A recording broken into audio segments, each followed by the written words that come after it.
Well, hello there. It's Rikki Heller here again, and I write a blog at rikkiheller.com where I share recipes that are all free of sugar, eggs, dairy, and gluten. And I help people who are on restricted diets to learn to love their food again, to cook and eat with foods that are safe for them, that taste delicious, and so that they can live happily in the real world. So today I want to talk about this is actually part 4 of my series on Anti-Candida superstar foods. And so today's installment is foods that help boost the immune system. Because when you're dealing with Candida and really any chronic condition, your immune system is kind of overwhelmed and it can get tired out. And so you want to do things that can help to alleviate that and to boost the immune system. Now, that said, there's no magic bullet for the immune system. It's not like you can eat something that's going to suddenly make your immune system work at 100% capacity if you've been having issues before, but you can feed it, nourish it, and help it to be as healthy as possible. And really that comes down to eating good food all the time. But there are specific foods that actually help to boost immune function. So I want to talk about 4 areas today.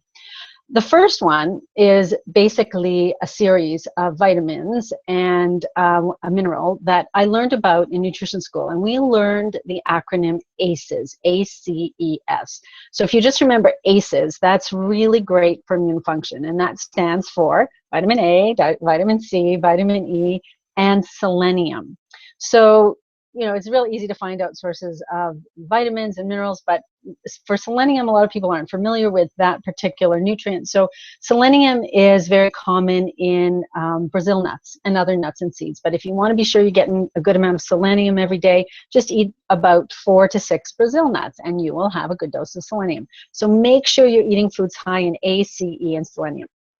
The second one, or the second category is probiotic-rich foods. So you've probably heard this before, and you're probably detecting a theme in these 4 videos that all go together because so many of the foods are repeated. But probiotic-rich foods are fabulous for immune function because so much of our immune system lives in the gut. So anything you can eat that has live probiotics that are really going to nurture you and help to improve your digestion and immune function are going to be great. Particularly, I've said these things before, but sauerkraut, kimchi, so lacto-fermented foods, yogurt. And in fact, there's one strain of probiotics called Lactobacillus reuteri, and it actually appears to stimulate immune function. So that is something that can increase the effectiveness of your immune system. Okay, that's 2. The third sort of general category relates to foods that are high in mineral zinc. And zinc is used in more bodily processes than any other mineral. It is essential for good immune functioning. A great source of zinc is pumpkin seeds, and I try to eat some pumpkin seeds every day because they're also really good for combating Candida and they're antiparasitic.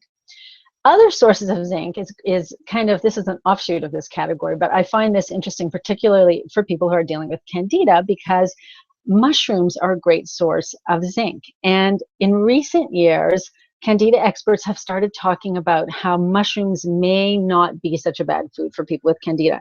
They are a fungus, but there are medicinal mushrooms that have really amazing health-promoting properties if you look into traditional Chinese medicine, things like reishi and shiitake. So both of those, reishi mushrooms and shiitake mushrooms, are really good for immune functioning. And the, I think it's the shiitake in particular, no, sorry, it's the reishi in particular that actually have a compound that helps to increase immune function and directly affect it.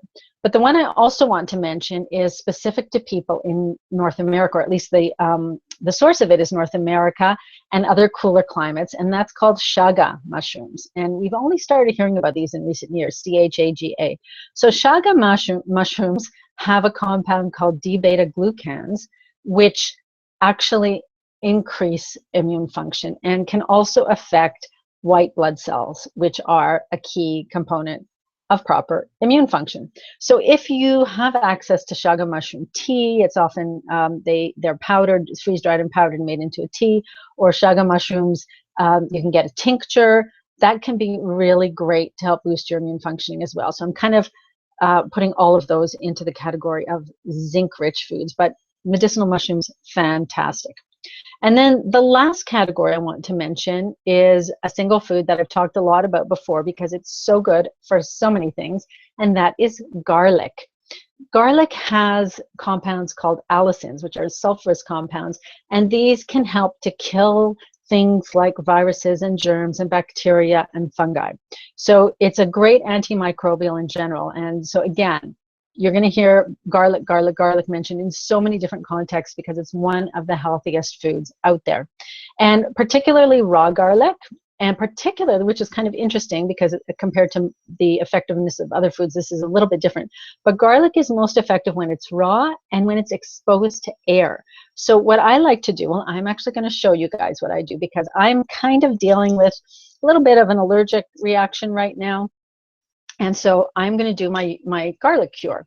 So what you would do is you take just like a head of garlic and remove one clove like this. And then what I do is I just use one of these little graters, and I grate it almost like it's going to look like grated Parmesan cheese or something like that.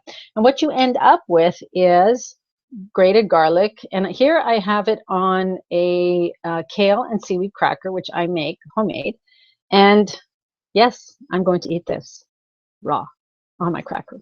So what I usually do is, and this is not going to, it may not be pretty, so I usually just create like a little garlic sandwich with my cracker, and then I eat it. And the beauty of garlic is that as a natural food, the potency is going to vary depending on the type of garlic, the particular clove. Sometimes it can burn a little. So another thing that you can do, if it's too strong for you, is add some kind of a creamy element. So I have a really fabulous homemade cashew cream cheese that I use. Sometimes I'll put that on the cracker first, put the garlic on top of it. And as you can see, it's really not that bad. I mean, my eyes are only tearing just a little, and my throat is only burning just a little, and it's making it a little hard to talk. No, just kidding. So really, that's not so bad at all. You know, you can wash it down with a big drink, but it is absolutely amazing, at least in my experience, how potent raw garlic can be. It can be so healing. And so that's fantastic for immune system.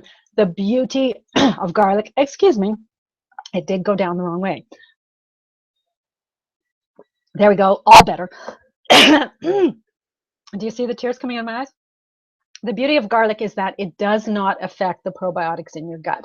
So if you're taking other antifungals or antibacterials, they are going to potentially kill the healthy live probiotic strains in your intestinal tract. Garlic will not do that. You can take garlic with yogurt, you can take garlic with any other like sauerkraut, and it's going to be just fine. So my voice has only changed just a little, right? That's actually one of the best things you can do. Okay, now I got to say goodbye before my voice goes entirely. So I hope that was helpful. Let me just review the 4 categories again. ACEs, A, C, E, and selenium. Zinc-rich foods, particularly medicinal mushrooms and pumpkin seeds. We also have probiotic-rich foods and garlic. Don't be deterred by the garlic. Or you can even just grate it and put it on a salad or put it on a soup or something like that if you don't want to have to eat it raw. I kind of have gotten used to it. I kind of like it now. Anyway, I hope that was helpful. If you like this information, you like this video, please give it a thumbs up. But more importantly, share it with somebody who you think can benefit from this information. If you know someone struggling with candida or allergies or weak immunity, these are some of the things they can do to strengthen their immune system and to help it function at its optimal levels. So thanks again for watching. Subscribe to my channel and to get more videos like this, and who knows what I'll be eating next time. See you then, folks. Bye.